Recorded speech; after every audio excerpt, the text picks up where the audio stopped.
নমস্কার, আমি ডাক্তার অয়ন দত্ত। আমি হোমিওপ্যাথি ডাক্তার। আজকে আমি আলোচনা করতে চলেছি চুনে যাদের মুখ পুড়ে যায়।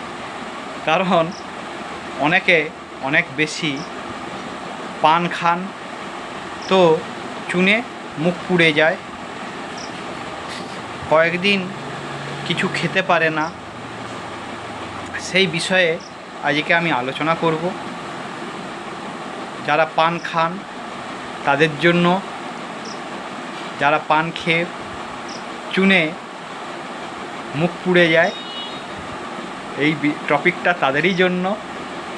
যদি এই টপিকটা নিয়ে আমি বানাচ্ছি, যদি ভালো লাগে অবশ্যই লাইক করবেন, কমেন্ট করবেন, সাবস্ক্রাইব করবেন এবং শেয়ার করবেন। তো চলুন ওই মেডিসিনের নাম আমি বলে দেই। অবশ্যই হোমিওপ্যাথি ওষুধ, যেহেতু আমি হোমিওপ্যাথ ডক্টর। কস্টিকাম 30, কস্টিকাম 30 খুব মারাত্মক ওষুধ।